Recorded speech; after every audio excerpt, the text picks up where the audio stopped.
Hello guys and welcome back to Best Car Picks. കുറച്ച് നേരം മുന്നേ ഞാൻ നമ്മുടെ MGയുടെ ബാസ് അഥവാ ബാറ്ററി ആസ് എ സർവീസ് എന്ന് പറഞ്ഞ ആ പരിപാടിയുടെ ഒരു ഡീറ്റെയിൽഡ് വീഡിയോ ഇട്ടിട്ടുണ്ടായിരുന്നു. അതിൻ്റെ കൂടെ തന്നെ ഒരു കൊമറ്റിലോ അതുപോലെ ZSCVയിലും ഒക്കെ ഈ ബാറ്ററി ആസ് എ സർവീസ് സ്കീമിൻ്റെ അണ്ടറിൽ വണ്ടികൾ ഇറക്കിയതൊക്കെ പറഞ്ഞിട്ടുണ്ടായിരുന്നു. ഒരുപക്ഷെ അത് നിങ്ങൾക്ക് അറിയായിരിക്കും. ഇനി അറിയില്ലെങ്കിൽ ജസ്റ്റ് പറഞ്ഞുതരാം.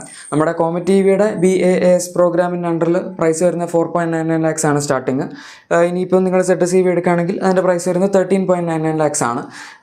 കോമറ്റിനകത്ത് അവർ 2 ലക്ഷം രൂപ കുറച്ചിട്ടുണ്ട്. ZSCVയുടെ കാര്യത്തിൽ ഓൾമോസ്റ്റ് 5 ലക്ഷം രൂപ എടുത്ത് നമ്മൾ സാധാരണ വണ്ടി വെച്ച് കമ്പയർ ചെയ്യുകയാണെങ്കിൽ പ്രൈസ് ഡിഫറൻസ് വന്നിട്ടുണ്ട്. ഈ BAAS പ്രോഗ്രാമിൻ്റെ അണ്ടറിൽ നിങ്ങൾ വണ്ടി എടുക്കുകയാണെങ്കിൽ, പക്ഷെ അവിടെയൊക്കെ നമ്മൾ അഡീഷണൽ പ്രൈസ് കൊടുക്കേണ്ടി വരും. 2.5 rupees per kilometer ആണ് കോമറ്റീവിയുടെ കോസ്റ്റ്. ZSCVയുടെ കോസ്റ്റ് 4.5 rupees per kilometer ആണ്. പക്ഷെ നമ്മൾ ഇന്ന് നോക്കാൻ പോകുന്നത് അതൊന്നുമല്ല, പുതിയ വിൻസോർ EVയെ പറ്റി തന്നെയാണ്. ഈ വിൻസോർ EV ഇതിന് മുന്നേ അവർ ഇറക്കിയ സമയത്ത്, അതായത് നമുക്ക് ഇതിൻ്റെ ഡീറ്റെയിൽസ് ഒക്കെ പറഞ്ഞു തന്ന സമയത്ത് അവർ ഇനീഷ്യലി പറഞ്ഞിരുന്ന ഇതിൻ്റെ സ്റ്റാർട്ടിംഗ് പ്രൈസ് കുറച്ച് കാണിക്കാനായിട്ട് ഇവരുടെ ഈ ബാസ് പ്രോഗ്രാമിൻ്റെ അണ്ടറിൽ വരുന്ന പ്രൈസിംഗ് ആണ് 9.99 lakhs ആയിരുന്നു ഇതിൻ്റെ സ്റ്റാർട്ടിംഗ് പ്രൈസ് അവരപ്പോൾ പറഞ്ഞിരുന്നത്. പക്ഷേ ഇപ്പോൾ ഈ ബാസ് അല്ലാതെ നിങ്ങൾക്കിപ്പം ബാറ്ററി ആസ് എ സർവീസ് ഒന്നും വേണ്ട, വെറുതെ എല്ലാ മാസവും ഇങ്ങനെ പൈസ ബാറ്ററിക്ക് മാത്രമായിട്ട് കൊടുക്കാൻ വയ്യ എന്നൊക്കെ ഉണ്ടെങ്കിൽ തീർച്ചയായും നിങ്ങൾക്ക് അതല്ലാതെ വണ്ടി ആസ് എ ഹോൾ എന്ന് വെച്ചാൽ ഇൻക്ലൂഡിങ് ബാറ്ററി അതെല്ലാം ഒരുമിച്ച് തന്നെ കൊടുത്ത് നമുക്ക് വണ്ടി വാങ്ങാനുള്ള ഒരു ഓപ്ഷൻ അവൈലബിൾ ആണ്. അതിൻ്റെ അണ്ടറിലാണ് ഇപ്പോൾ ഇവർ ഒറിജിനൽ വണ്ടിയുടെ പ്രൈസ് പുറത്ത് വിട്ടിരിക്കുന്നത്. അത് ഞാൻ ഡീറ്റെയിൽ ആയിട്ട് പറഞ്ഞുതരാം. നമുക്ക് 3 വേരിയൻസ് ആണ് ഈ വാഹനത്തിൽ വരുന്നത്. പിന്നെ ബാസിൻ്റെ അണ്ടറിൽ വരുന്നതിൽ തന്നെ അവരെല്ലാത്തിൻ്റെയും ഡീറ്റെയിൽഡ് പ്രൈസിങ് പറഞ്ഞിട്ടില്ലായിരുന്നു. ജസ്റ്റ് ബേസ് മോഡലിന് മാത്രമാണ് പ്രൈസ് പറഞ്ഞിരുന്നത്. ഇപ്പോൾ മറ്റ് 2 വാഹനങ്ങളിലും നമുക്ക് ഈ ബാസ് പ്രോഗ്രാം വരുന്ന പോലെ ഇതിൻ്റെ അകത്തും 3.5 rupees per kilometer ആയിരുന്നു ബാസിൻ്റെ അണ്ടറിൽ നമ്മൾ ഈ വാഹനത്തിന് പ്രൈസ് കൊടുക്കേണ്ടി വന്നിരുന്നത്. പക്ഷേ എന്തായാലും ഇപ്പോൾ അതിൻ്റെ ആവശ്യമില്ല. ഇനിയിപ്പോൾ MG ഏത് ഇലക്ട്രിക് വണ്ടി ഇറക്കുകയാണെങ്കിലും മിക്കവാറും ഈ ഒരു പരിപാടി അവർ കൊണ്ടുവരും. ആദ്യം ഇനീഷ്യലി നമുക്ക് ഈ ഒരു പരിപാടിയുടെ അണ്ടറിലുള്ള പ്രൈസിങ്ങും അത് കഴിഞ്ഞ് കുറച്ച് കാലത്തിനുള്ളിൽ ഈ പറയുന്ന പോലെ കറക്റ്റ് എമൗണ്ട് എന്താണോ വണ്ടിയുടെ വരുന്നത് അതും പറയുമായിരിക്കും. നമുക്ക് ഇതിൻ്റെ അകത്ത് 3 വേരിയൻസ് ആണ് വരുന്നത്. ഏറ്റവും ബേസ് മോഡൽ എക്സൈറ്റ് എന്ന് പറഞ്ഞ വേരിയൻ്റ് ആണ്. അതിൻ്റെ മുകളിൽ എക്സ്ക്ലൂസീവ് ഉണ്ട്. അതിൻ്റെ മുകളിൽ എസെൻസ് എന്ന് പറഞ്ഞൊരു വേരിയൻ്റ് ആണ് വരുന്നത്. ഞാനിതിൻ്റെ അകത്ത് ഓൾമോസ്റ്റ് എല്ലാ വേരിയൻസിൻ്റെയും വീഡിയോ ചെയ്തിട്ടുണ്ട്. ബേസ് മോഡലിൻ്റെയും സെക്കൻഡ് ബേസിൻ്റെയും ചെയ്തിട്ടുണ്ട്. ടോപ്പ് എൻഡ് പിന്നെ നമുക്ക് ഓൾറെഡി അറിയാമല്ലോ, അതിൻ്റെ വീഡിയോ ആണ് ആദ്യം തന്നെ ചെയ്തത്. അതായത് വണ്ടി ഇറങ്ങുന്ന സമയത്തുള്ള ഫീച്ചേഴ്സൊക്കെ പറയുമല്ലോ, അത് ടോപ്പ് എൻഡിൻ്റെ വീഡിയോ ആയിരുന്നു. ഇനി നമുക്ക് ഈ വേരിയൻസിൻ്റെയൊക്കെ പ്രൈസിങ് എങ്ങനെയാണ് എന്ന് നോക്കാം. ഇവരിപ്പോൾ തൽക്കാലത്തേക്ക് ബാസിൽ വരുന്ന ബാക്കി വണ്ടികളുടെ, അതായത് ബാക്കി വേരിയൻസിൻ്റെ കറക്റ്റ് പ്രൈസ് പറഞ്ഞിട്ടില്ല. ഞാനിപ്പോൾ റൈറ്റ് സൈഡിൽ കൊടുത്തിരിക്കുന്ന ബാസിൻ്റെ പ്രൈസിങ് ആണ്. മറ്റേതാണ് നമ്മുടെ ഒറിജിനൽ വണ്ടിയുടെ പ്രൈസിങ് വരുന്നത് ലെഫ്റ്റ് സൈഡിലുള്ളത്. പക്ഷേ ബാക്കി വേരിയൻസിൻ്റെ പ്രൈസിൻ്റെ ഡിഫറൻസ് അറിയുമ്പം നമുക്ക് ഏകദേശം അത് വെച്ച് ബാക്കി വേരിയൻസിൻ്റെ പ്രൈസ് ഒരു ഗസ്സിൽ ചെയ്യാൻ പറ്റും. അതുകൊണ്ടാണ് അങ്ങനെ എടുത്തിരിക്കുന്നത്. ഇനിയിപ്പം അവർ ഒറിജിനൽ പ്രൈസ് ഇനി പിന്നെ എപ്പോഴേലും പറയുകയാണെങ്കിൽ അതിൽ ഡിഫറൻസ് വരികയാണെങ്കിൽ നിങ്ങൾ കണ്ട് ഞെട്ടണ്ട. ഏകദേശം റഫ് ഐഡിയ ആയിട്ട് കൂട്ടിയാൽ മതി റൈറ്റ് സൈഡിലുള്ള പ്രൈസിങ്. എന്തായാലും നമുക്ക് ലെഫ്റ്റ് സൈഡിൽ പ്രൈസിങ് നോക്കാം. കാരണം അതാണല്ലോ ഇവിടുത്തെ ഒരു വലിയ സംഭവമായിട്ട് വരുന്നത്.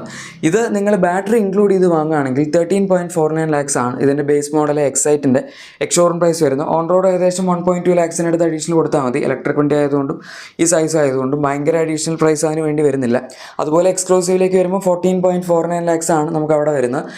എക്സെൻസിലേക്ക് വരുമ്പോഴേക്കും 15.49 lakhs ആണ് അവിടെ വരുന്നത്. എന്ന് വെച്ചാൽ ഞാനിപ്പോൾ ഇതിന് മുന്നേയും ഈ വാഹനത്തിന് 9.99 lakhs പ്രൈസ് വന്ന സമയത്ത് പറഞ്ഞതാണ്. ഈ വേരിയൻസിൻ്റെയൊക്കെ വീഡിയോ ചെയ്ത സമയത്തും പറഞ്ഞിട്ടുണ്ടായിരുന്നു. നമുക്ക് ഇതിൻ്റെ അകത്ത് ഓരോ വേരിയൻസിലും അങ്ങനെ അഡീഷണൽ ഫീച്ചേഴ്സ് എന്ന് പറയാൻ മാത്രം വലിയൊരു ഫീച്ചേഴ്സിന് ഡിഫറൻസ് അവരങ്ങനെ കൊടുത്തിട്ടില്ല. ഓൾമോസ്റ്റ് നമുക്ക് ബേസ് മോഡലും ടോപ്പ് എൻഡിൽ വരുന്ന ഒട്ടുമിക്ക എല്ലാ ഫീച്ചേഴ്സും ഉണ്ട്. ചില സാധനങ്ങൾ ഇപ്പം 15.6 inch ഇൻഫോർടൈൻമെൻറ്റ് സിസ്റ്റം ബേസ് മോഡലില്ല. അങ്ങനത്തെ കുറച്ച് സാധനങ്ങളൊക്കെ ഡിഫറൻസ് ആയിട്ട് വരുന്നുള്ളൂ. ബാക്കി ഇപ്പോൾ നമുക്ക് ആവശ്യമുള്ള എല്ലാ സാധനങ്ങളും ബേസ് മോഡലിൽ തന്നെ ഉണ്ട്. ഞാനത് 9.99 lakhs കിട്ടുമ്പോൾ അതിൽ തന്നെ വളരെ വാല്യൂ ഫോൺ ആയിട്ടുള്ളൊരു വേരിയൻ്റ് ആയിട്ട് പറഞ്ഞിട്ടുള്ളൊരു മോഡലാണ് ഇതിൻ്റെ എക്സൈറ്റ്.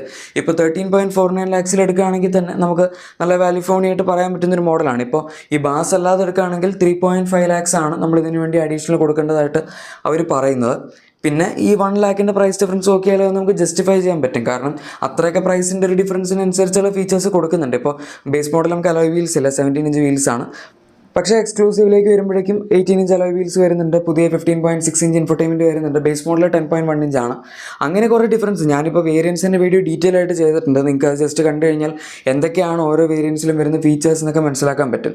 എസെൻസിലാണ് ഇതിൻ്റെ അകത്ത് മാക്സിമം ഫീച്ചേഴ്സ് വരുന്നത്. അതായത് നമ്മുടെ പാനറോമിക് ഗ്ലാസ് റൂഫ് ആയിക്കോട്ടെ, പിന്നെ വെന്റിലേറ്റഡ് സീറ്റ്സ് ആയിക്കോട്ടെ, അതുപോലെ 360 ക്യാമറ, ഇതൊക്കെ ടോപ്പ് എൻഡിൽ മാത്രമേ നിങ്ങൾക്ക് എസെൻസിൽ മാത്രമേ കിട്ടുള്ളൂ. ബാക്കി എക്സ്ക്ലൂസീവ് എക്സൈറ്റ് എടുത്താൽ കിട്ടുന്നതായിരിക്കില്ല. പക്ഷെ എന്നാലും ഈ ഒരു പ്രൈസ് ഡിഫറൻസ് നോക്കുമ്പോൾ അത്യാവശ്യം ജസ്റ്റിഫൈ ചെയ്യാൻ പറ്റുന്ന നല്ലൊരു പ്രൈസിങ്ങിലാണ് ഈ വണ്ടി അവർ ഇറക്കിയിരിക്കുന്നത്. ആദ്യം ഈ വണ്ടി ഇറങ്ങുന്നതിന് മുന്നേ നമ്മളൊക്കെ വിചാരിച്ചിരുന്ന ZSCVയുടെ തൊട്ട് താഴെ അവർ കൊണ്ട് പ്രൈസ് ചെയ്യുമായിരിക്കും എന്നാണ്. അതായത് ഇപ്പോൾ ZSCVയുടെ സ്റ്റാർട്ടിംഗ് പ്രൈസ് ഇപ്പോൾ വരുന്ന ഏകദേശം 18 to 19 lakh rupees ആണ് എക്സ്ഷോറൂം ഈ ബാസ് അല്ലാതെ എടുക്കുകയാണെങ്കിൽ. പക്ഷേ എന്നാൽ അതൊക്കെ ഒരുപാട് താഴത്താണ് ഇവർ കൊണ്ട് പ്രൈസ് ചെയ്തിരിക്കുന്നത്. 15.5 lakhs എന്ന് പറയുമ്പം അതിനേക്കാൾ ഓൾമോസ്റ്റ് 3 to 4 lakhs കുറവാണ് വരുന്നത്. ഇനി അത് തന്നെ നമ്മൾ ബാസ് വേരിയൻസിൻ്റെ അകത്ത് അപ്ലൈ ചെയ്താലും കിട്ടും. 10.99 ലാക്സിൻ്റെ എക്സ്ക്ലൂസീവ് മോഡൽ എസൻസിലേക്ക് വരുമ്പോഴേക്കും 11.99 ലാക്ക് റുപ്പീസ്. ആ പ്രൈസും വലിയ കുഴപ്പമൊന്നുമില്ല. നിങ്ങൾക്കിപ്പം ബാറ്ററി ആസ് എ സർവീസ് പാക്കേജിന് അണ്ടറിൽ തന്നെ വണ്ടി എടുക്കാനാണെങ്കിൽ വലിയ പ്രശ്നമൊന്നുമില്ലാണ്ട് അതും ചൂസ് ചെയ്യാം. പിന്നെ ഇവർ ആദ്യമേ പറഞ്ഞ കാര്യങ്ങളൊക്കെ, അതായത് നമുക്ക് 1 ഇയർ ഫ്രീ ചാർജിങ്ങിൻ്റെ ഇത് MGയുടെ ഇ ഹബ് എന്ന് പറഞ്ഞ ആപ്ലിക്കേഷൻ ഉപയോഗിച്ച് അതിൽ നിങ്ങൾ രജിസ്റ്റർ ചെയ്തിട്ട് ഏത് ചാർജറിൽ പോയി ചാർജ് ചെയ്യുകയാണെങ്കിലും 1 വർഷത്തേക്ക് ഫ്രീ ചാർജിങ് അവൈലബിൾ ആണ്. അതുപോലെ തന്നെ നമുക്ക് വണ്ടി അവർ 60% അഷ്വേർഡ് ബൈബാക്ക് പറയുന്നുണ്ട്. നമുക്ക് വരുന്നത് അതിൻ്റെ അകത്ത് അറ്റ്ലീസ്റ്റ് 3 ഇയേഴ്സ് അല്ലെങ്കിൽ 45,000 കിലോമീറ്റേഴ്സ് ഏതാണ് ആദ്യം വരുന്നത് അതിനനുസരിച്ചായിരിക്കും അവർ ഈ ബൈബാക്ക് കൺസിഡർ ചെയ്യുന്നത്. പിന്നെ ഇതിന് നമുക്ക് ഫസ്റ്റ് ഓണറിന് അൺലിമിറ്റഡ് ബാറ്ററി വാറണ്ടിയും വരുന്നുണ്ട്. നിങ്ങൾ എന്തൊക്കെ ചെയ്താലും ഒരു കുഴപ്പമില്ല, ബാറ്ററിക്ക് എന്ത് പറ്റിയാലും അത് MG തന്നെ ടേക്ക് കെയർ ചെയ്യും എന്നാണ് പറയുന്നത്. പക്ഷേ വണ്ടി വിറ്റ് സെക്കൻഡ് ഓണർ ആവുകയാണെങ്കിൽ ഞാനിതിന് മുന്നേ പറഞ്ഞിട്ടുണ്ട്, സാധാരണ ഇലക്ട്രിക് വണ്ടികൾ നമുക്ക് കിട്ടുന്ന പോലെ 8 ഇയേഴ്സ് ഓർ 1.6 ലാക്ക് കിലോമീറ്റേഴ്സിലേക്ക് തന്നെ ഇതിൻ്റെയും വാറണ്ടി പോകും. ഇനി ബാസിൻ്റെ പരിപാടികൾ നിങ്ങൾക്ക് ചിലപ്പോൾ കറക്റ്റായിട്ട് അറിയില്ലായിരിക്കും. ഞാനത് ഇതിന് തൊട്ട് മുന്നത്തെ വീഡിയോയിൽ വളരെ ഡീറ്റെയിൽ ആയിട്ട് പറഞ്ഞു തന്നിട്ടുണ്ട്. ഇനിയിപ്പോൾ ജസ്റ്റ് ഇതിൻ്റെ അകത്തൊരു ഓവർവ്യൂ പോലെ തരാനാണെങ്കിൽ നമുക്ക് മെയിനായിട്ട് 4 ഫൈനാൻസ് ഓപ്ഷൻസ് ആണ് ഇതിൻ്റെ അകത്ത് കിട്ടുന്നത്. ആക്ച്വലി ബാസ് എന്ന് പറയുന്നത്, ഈ ബാറ്ററി ആസ് എ സർവീസ് എന്ന് പറയുന്നത് ഒരു രീതിയിലുള്ള ബാറ്ററിയുടെ ഫൈനാൻസിങ് പരിപാടിയാണ്. അല്ലാതെ നമ്മളിത് MGക്ക് ഡയറക്റ്റ് റെൻറ്റ് കൊടുക്കുന്ന പോലത്തെ സംഭവമല്ല. നിങ്ങൾ ബാറ്ററി അഡീഷണൽ ആയിട്ട് EMIയിൽ ഒരു മാസം പേ ചെയ്യുന്നു എന്നുള്ള രീതിയിൽ ഉദ്ദേശിച്ചെടുത്താൽ മതി. അതാണ് അവർ ഉദ്ദേശിക്കുന്നത്. അതിനുവേണ്ടി നമുക്ക് 4 ഫൈനാൻസ് ഓപ്ഷൻസ് ഉണ്ട്. ഈ 4 പേരിൽ നിന്ന് മാത്രമേ നിങ്ങൾക്ക് ഈ വണ്ടി ഫൈനാൻസ് ചെയ്യാനും പറ്റുള്ളൂ. ഇൻ കേസ് ഫൈനാൻസ് ആണ് ചെയ്യുന്നതെങ്കിൽ, ഇനി അതല്ല നിങ്ങൾ ഫുൾ ക്യാഷിലൊക്കെയാണ് വണ്ടി എടുക്കുന്നതെങ്കിൽ അതൊന്നും കുഴപ്പമില്ല. നമുക്ക് വണ്ടിയുടെ എമൗണ്ട് മാത്രം പേ ചെയ്യാൻ അത് വേണമെങ്കിൽ ചെയ്യാം. പക്ഷേ ബാസിൻ്റെ അണ്ടറിൽ നിങ്ങൾ വണ്ടി എടുക്കുമ്പോൾ മൊത്തം ഫൈനാൻസ് ആണെങ്കിലും അതല്ല ബാറ്ററി നിങ്ങൾ additional rent battery as A service ആണെങ്കിലും ഈ 4 ഫൈനാൻസ് ഓപ്ഷൻസേ ചൂസ് ചെയ്യാൻ പറ്റുള്ളൂ. അത് ഏതൊക്കെയാണെന്നും കൂടി ജസ്റ്റ് പറഞ്ഞുതരാം. ആദ്യം വരുന്ന ബജാജ് ഫൈനാൻസ് ആണ്. ഇതിൻ്റെ അകത്ത് ഓരോ ഫൈനാൻസ് ഓപ്ഷൻസിനും അതിൻ്റേതായിട്ടുള്ള കുറച്ച് പ്രത്യേകതകളുണ്ട്. ഇപ്പോൾ ബജാജ് ഫൈനാൻസ് എടുക്കുകയാണെങ്കിൽ 3.5 റുപ്പീസ് പെർ കിലോമീറ്റർ ആണ് കോസ്റ്റ് വരുന്നത്. അത് നിങ്ങൾ 1500 കിലോമീറ്ററിനുള്ളത് എന്തായാലും അടച്ചേ പറ്റുള്ളൂ. അതിൻ്റെ താഴത്ത് നിങ്ങളിപ്പോൾ 1000 കിലോമീറ്റർ ഓടിച്ചാലും 500 കിലോമീറ്റർ ഓടിച്ചാലും 1500 കിലോമീറ്ററിനുള്ളത് നിങ്ങൾ എന്തായാലും അടച്ചേ പറ്റുള്ളൂ. പക്ഷേ 1500 കിലോമീറ്ററിന് മുകളിൽ വണ്ടി ഓടിക്കുകയാണെങ്കിൽ നമുക്ക് കുഴപ്പമില്ല, അതിൻ്റെ അഡീഷണൽ എമൗണ്ട് നിങ്ങൾ അടയ്ക്കേണ്ടി വരില്ല. അടുത്ത് വരുന്നത് ഹീറോ ഫിൻ കോർപ്പാണ്. ഇവിടെ പക്ഷേ നിങ്ങൾ 1500 കിലോമീറ്ററിനുള്ള എമൗണ്ട് മിനിമം അടയ്ക്കണം. അതിന് മുകളിൽ ഈ 3.5 റുപ്പീസ് പെർ കിലോമീറ്റർ 1600 2000 എത്ര ഓടിക്കുകയാണെങ്കിലും അതിന് അഡീഷണൽ എമൗണ്ടും അടയ്ക്കേണ്ടി വരും. അടുത്ത് ഇക്കോഫി ആൻഡ് ഓട്ടോവേർട്ട് ആണ്. ഈ 2 സ്ഥാപനങ്ങളിലും നമ്മൾ 5.8 റുപ്പീസാണ് പെർ കിലോമീറ്റർ അടയ്ക്കേണ്ടത്. അപ്പോൾ ചിലപ്പോൾ നിങ്ങൾ വിചാരിക്കുന്നുണ്ടാവും അങ്ങനെയാണെങ്കിൽ നമ്മൾ എന്തിനത് എടുക്കുന്ന ബാക്കി ഓപ്ഷൻസ് ഉണ്ടല്ലോ എന്ന്. പക്ഷേ നിങ്ങളുടെ ക്രെഡിറ്റ് സ്കോർ അനുസരിച്ച് ഈ പറയുന്ന 4 എണ്ണത്തിൽ നിങ്ങൾക്ക് ചൂസ് ചെയ്യാൻ പറ്റുള്ളൂ. ക്രെഡിറ്റ് സ്കോർ വളരെ കുറവാണെന്നൊക്കെ ഉണ്ടെങ്കിൽ ഈ 2 എണ്ണത്തിൽ ഏതെങ്കിലും ഒരെണ്ണം, ഇക്കോഫി ആൻഡ് ഓട്ടോവേർട്ടിൽ ഏതെങ്കിലും ഒരെണ്ണം ചൂസ് ചെയ്യേണ്ടി വരും. ഇനി അടുത്ത ലാസ്റ്റ് വരുന്ന വിദ്യുത് ടെക് ആണ്. ഇത് വളരെ എളുപ്പമാണ്. നമുക്ക് എത്ര കിലോമീറ്റർ ആണ് നമ്മളൊരു മാസം ഓടുന്നത് അതിനനുസരിച്ച് പേ ചെയ്താൽ മതി. നിങ്ങളിപ്പോൾ 500 കിലോമീറ്റർ ഓടുന്നുണ്ടെങ്കിൽ 3.5 റുപ്പീസ് പെർ കിലോമീറ്റർ അതിന് മാത്രം പേ ചെയ്താൽ മതി. പക്ഷേ ഇതിലൊരു സംഭവം വരുന്നത് നമുക്ക് ഇനീഷ്യൽ ഒരു ഡെപ്പോസിറ്റ് ഉണ്ടാവും, ഒരു ഫിക്സഡ് ഡെപ്പോസിറ്റ് പോലെ. അത് നിങ്ങൾ കൊടുക്കേണ്ടി വരും. എത്രയാണ് ആ എമൗണ്ട് എന്നുള്ളത് അവർ പറഞ്ഞിട്ടില്ല. ചിലപ്പോൾ 50,000 ആവാം, ചിലപ്പം 25,000 ആവാം, എത്രയെങ്കിലും ആവും. അത് കറക്റ്റ് എനിക്കറിയില്ല, അതായത് അവർ പറഞ്ഞിട്ടില്ല.